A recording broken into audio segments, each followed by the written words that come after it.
Hello friends, I'm Simvida and today I have another stop motion for you.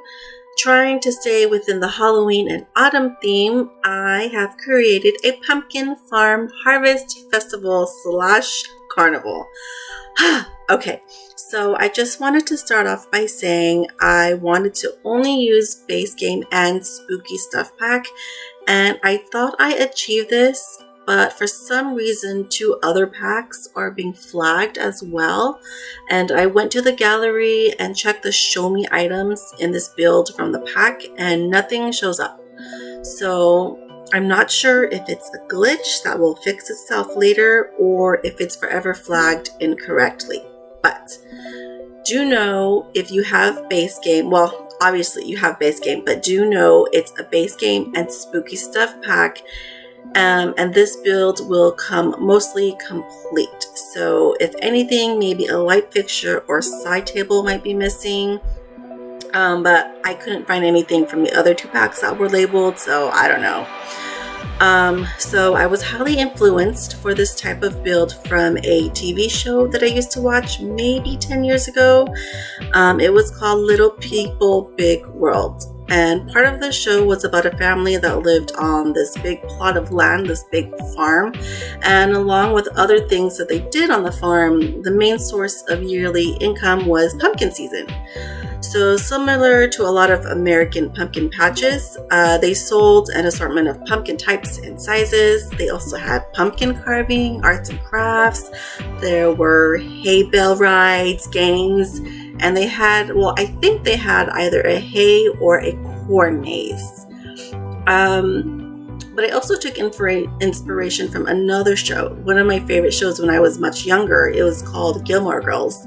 And I wanted this build to give off a small town impression, and I felt an outdoor theater or movie area made this pumpkin patch feel a bit more intimate.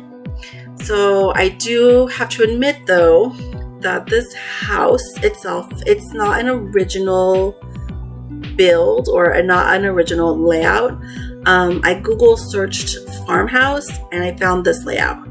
And I did this because I wanted to spend more time on decorating rather than working on the layout itself.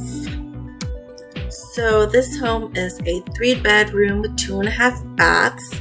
The master bedroom is on the main floor with an attached ensuite, and upstairs is the second full bath and the additional 2 bedrooms. I didn't want to go full on with bedroom spooky decor because I wanted this build to feel more natural. So similar to my own decorating style, I really only decorate the main living area and the outside when possible. So you did see earlier in the video how the living room was highly decorated while the kitchen, dining, and this upstairs sitting area have minimal decor.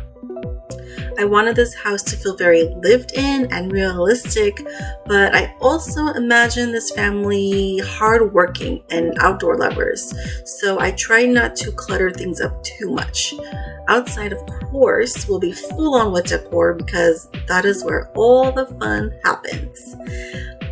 There is a place to carve pumpkins, a barbecue area along with tables to eat at. I talked about the movie area earlier, and I had to put in a small maze. Personally, I won't step foot in a hay maze or definitely not a corn maze. I've seen one too many horror films and the outcome is never a positive one. Unless I could see over the maze, but I'm a short girl and that hasn't happened yet. So I know I could have added much more decor if I used season expansion or vampires pack, but I really wanted to step out of my comfort area because I feel like I always use the same items in most every build, and I wanted to prove to myself a little bit that a good build can still be made even with just the base game items. So in this build, I also did not use any move object cheats or any hidden objects, nor did I not use any custom content. And this build is up in the gallery ready to put in your games. all you have to do is search my gallery ID, LadySimvida. It's under a residential lot type, but I'm sure it will also fit nicely as maybe a community lot. All you really need to do is make some minor changes so it meets the minimal requirements. But anyway, that's all for now, my friends. Please help support my channel by subscribing, liking, and commenting this video. And again, thank you, friends. And please remember that kindness is free. Bye-bye.